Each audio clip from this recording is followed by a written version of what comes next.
नमस्कार, आप देख रहे हैं अमर उजाला। इस वक्त मैं सूचना एवं जनसंपर्क विभाग के संवाद कक्ष में हूँ। यहाँ अभी कुछ देर पहले मंत्रिपरिषद की जो बैठक हुई उसमें क्या-क्या हुआ वह उसकी जानकारी दी गई। मुख्यमंत्री सम्राट चौधरी द्वारा आज पहली बार मंत्रिपरिषद परिषद की बैठक की गई। नई सरकार की यह पहली बैठक थी। पहली बैठक में 22 महत्वपूर्ण प्रस्तावों पर मुहर लगी। इनमें कई प्रस्ताव महत्वपूर्ण थे, लेकिन सबसे महत्वपूर्ण जो प्रस्ताव था वो 11 जगहों पर नए टाउनशिप डेवलप करने का प्रस्ताव था। इस प्रस्ताव पर भी सरकार ने स्वीकृति प्रदान कर दी है। 11 जगहों पर सरकार नए टाउनशिप डेवलप करने जा रही है। इन जगहों पर फिलहाल ज़मीन की खरीद बिक्री पर भी रोक लगा दी गई है। आइए जानते हैं सरकार की ओर से क्या-क्या कहा गया। निबंधन नियमावली 2026 तथा 80 वर्ष एवं उससे अधिक आयु के वरिष्ठ नागरिकों को निबंधन की विशेष सुविधाओं की स्वीकृति के संबंध में इसमें कई प्रावधान किए गए हैं, जहां पर कि ऐसे लोगों के घर में जाकर के एक वाहन से वहीं पर उनका बायोमेट्रिक इत्यादि लिया जाएगा और वहीं जाकर के निबंधन कराने की स्वीकृति दी जाएगी। तो ये एक बहुत महत्वपूर्ण इसमें प्रावधान किया गया है। पर्यटन विभाग का अगला एजेंडा था, जिसमें मुंगेर जिला अंतर्गत तारापुर में सांस्कृतिक, धार्मिक एवं पर्यटकीय सुविधाएं विकसित करने हेतु 15 एकड़ 1 डिसमिल भूमि पर्यटन विभाग को निःशुल्क हस्तांतरण की स्वीकृति दी गई। आगे चलकर इस भूमि को ईशा फाउंडेशन को दिया जाएगा, जो वहां पर पर्यटकीय सुविधाएं उपलब्ध कराएंगी। यह कि कांवरिया मार्ग पर यह भूमि अवस्थित है, उसके पास। पर्यटन विभाग का ही अगला एजेंडा था, सारण जिला अंतर्गत सोनपुर में बाबा हरिहरनाथ मंदिर परिक्षेत्र का काशी विश्वनाथ कॉरिडोर वाराणसी के तर्ज पर समग्र विकास एवं भू अर्जन किए जाने के संबंध में यह निर्णय था। इस पर 680 करोड़ रुपए की लागत अनुमानित है, जिसकी प्रशासनिक स्वीकृति दी गई। युवा रोजगार एवं कौशल विकास विभाग का अगला एजेंडा था, जिसमें पीएम सेतु हेतु निर्गत दिशा निर्देश अंगीकृत करते हुए 75 आईटीआई को अत्याधुनिक कौशल प्रशिक्षण संस्थानों के रूप में विकसित किए जाने के लिए 3,615 करोड़ रुपए और राज्यांश 1,192.95 करोड़ रुपए के की योजना लागू करने की स्वीकृति दी गई। इसके तहत इसके बारे में विस्तार से थोड़ी देर बाद आपको कौशल बताएंगे।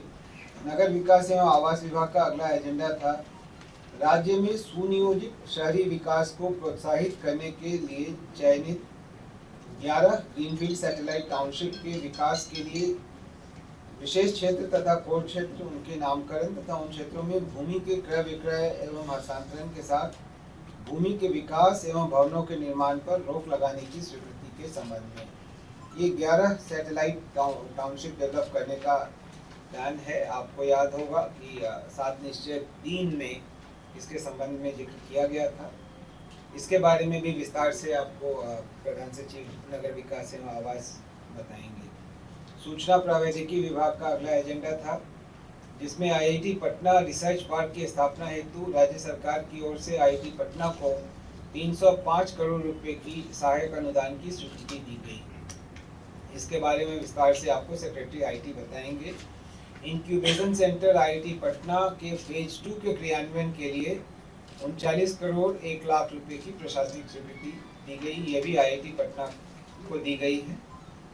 गृह विभाग का अगला एजेंडा था, जहां पर पुलिस दीदी के लिए, महिला पुलिस कर्मियों जिनको पुलिस दीदी कहते हैं, के लिए 1500 स्कूटी के क्रय हेतु 18 करोड़ 75 लाख रुपए और 3200 मोटरसाइकिल पुलिस कर्मियों के लिए क्रय हेतु 48 करोड़ रुपए, कुल 66 करोड़ 75 लाख रुपए की स्वीकृति दी गई। गृह विभाग का ही अगला एजेंडा था, जिसमें पटना जिला के राजीव नगर थाना क्षेत्र अंतर्गत ERSS जो डायल 112 है, डायल 112 का ऑफिस आपको पता है अभी कहाँ चल रहा है। वो एक टेम्पररी जगह है। अब उसका परमानेंट बिल्डिंग बनाने के लिए राजीव नगर क्षेत्र में ज़मीन अक्वायर कर ली गई थी, वो प्राप्त कर ली गई थी। उस पर काफ़ी बड़ा उसमें प्रेजेंटेशन वगैरह करा करके उसका एक डिज़ाइन तैयार किया गया है, जिसके लिए 172 करोड़ 80 लाख रुपए की स्वीकृति दी गई है। इसमें 2 बेसमेंट, ग्राउंड फ्लोर और 7 फ्लोर होंगे। यह काफ़ी अत्याधुनिक सुविधाओं से लैस या स्ट्रक्चर होगा। गृह विभाग का ही अगला एजेंडा था, जहां बहुमंजिली भवनों की अग्नि सुरक्षा बचाव के लिए 62 मीटर ऊंचाई के एक हाइड्रोलिक प्लेटफॉर्म से टर्न टेबल एरियल लैडर के क्रय के लिए पूर्व के स्वीकृतादेश को संशोधित करते हुए नई स्वीकृति 18 करोड़ रुपए की दी गई है। अगला एजेंडा भी गृह विभाग का है, जिसमें राष्ट्रीय फॉरेंसिक साइंसेज यूनिवर्सिटी के लिए ऑफ कैंपस एवं केंद्रीय फॉरेंसिक साइंसेज लैबोरेटरी के आधारभूत संरचना के लिए पटना के पुनपुन अंचल मौजा डुमरी थाना 34 के विभिन्न खेसरा की कुल 50 एकड़ रैयती भूमि MBR 1617 के आधार पर भू अर्जन हेतु 287 करोड़ 16 लाख 95 हजार रुपये की स्वीकृति दी गई। इस जगह पर राष्ट्रीय फॉरेंसिक साइंसेज यूनिवर्सिटी का बिहार का कैंपस बनेगा और वहीं पर सेंट्रल फॉरेंसिक साइंसेज लैबोरेटरी जो है वो भी स्थापित होगा। इन दोनों की स्वीकृति गृह मंत्रालय भारत सरकार से मिल गई। कृषि विभाग का अगला एजेंडा था, जिसमें नए राजकीय बीज गुणन प्रक्षेत्रों के स्थापना के लिए कृषि विभाग को शहरी बीज गुणन इकाइयों में उपलब्ध भूमि की दुगुना भूमि ग्रामीण क्षेत्र में उपलब्ध कराए जाने तथा शहरी बीज गुणन प्रक्षेत्रों की वर्णित भूमि को अन्य विभागों को विकासोन्मुख योजनाओं के प्रयोजनार्थ IDA के माध्यम से निःशुल्क उपलब्ध कराए जाने से संबंधित नीति निर्धारण की स्वीकृति दी गई। आपदा प्रबंधन विभाग का अगला एजेंडा था, जिसमें सामूहिक सड़क दुर्घटना को राज्य की विशेष स्थानीय प्रकृति की आपदा के अंतर्गत शामिल करने एवं सामूहिक सड़क दुर्घटना में मृत व्यक्ति के परिजन व गंभीर रूप से घायल व्यक्ति को राज्य आपदा रिस्पांस फंड द्वारा निर्धारित प्रक्रिया एवं मानदंड के अनुरूप अनुग्रह अनुदान के भुगतान करने की स्वीकृति दी गई। ये 2021 के पूर्व यह लागू थी। 2022 से दूसरी योजना प्रारंभ हो गई थी। यह महसूस किया गया कि उसको फिर से प्रारंभ किया जाए, इसके लिए इसको लाया गया है।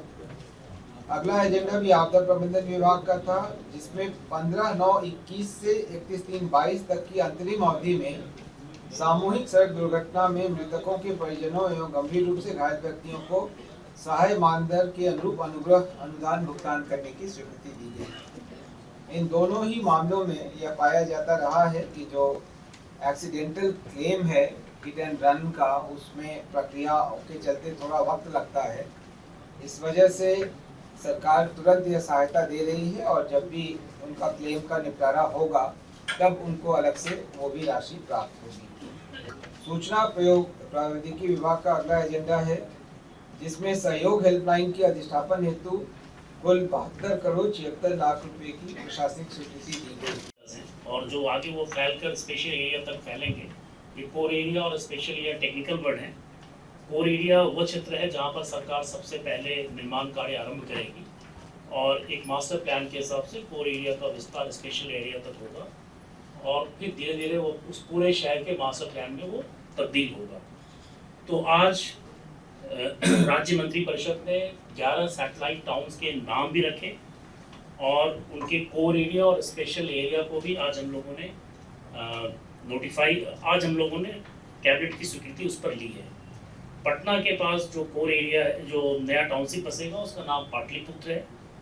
सोनपुर के पास हरिहर नाथपुर, गया जी के पास मगध नाम से, दरभंगा के पास मिथिला नाम से, सहरसा के पास कोसी नाम से, पूर्णिया के पास पूर्णिया के ही नाम से, मुंगेर के पास अंग के नाम से, मुजफ्फरपुर के पास तिरहुत के नाम से, छपरा के पास सारण के नाम से, भागलपुर के पास विक्रमशिला के नाम पर और सीतामढ़ी के पास पूर्व से लिए गए निर्णय के अनुसार सीतापुरम के नाम से ये नए टाउनशिप्स विकसित किए जाएंगे।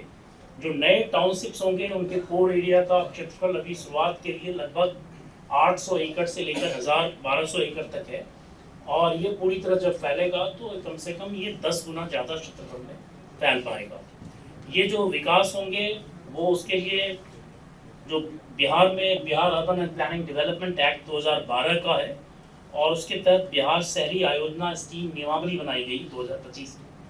उसके तहत हम लोग उस दोनों इन सभी क्षेत्रों का विकास करेंगे।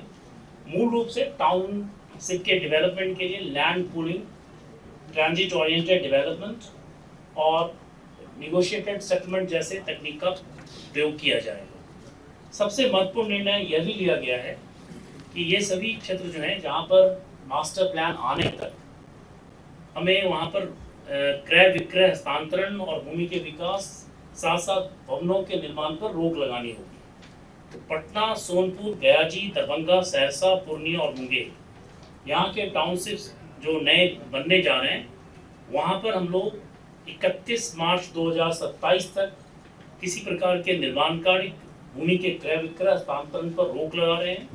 अगर मास्टर प्लान पहले तैयार हो जाता है, जिसकी पूरी संभावना है, तो यह रोक पहले ही खत्म हो जाएगी। मुजफ्फरपुर, छपरा, भागलपुर और सीतामढ़ी के जो नए टाउनशिप्स हैं उसके लिए जो मास्टर प्लान एरिया पहले से है उसमें थोड़ा एक्सपेंशन करने की ज़रूरत है। तो इसके लिए 3 महीने का अतिरिक्त समय लिया जा रहा है।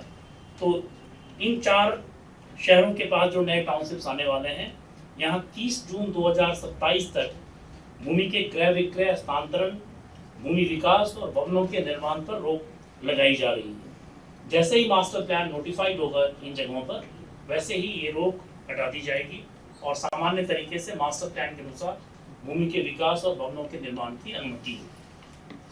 तो ये बहुत ही अभूतपूर्व निर्णय राज्य में शहरी विकास के दृष्टिकोण से राज्य मंत्रिपरिषद ने आज लिया।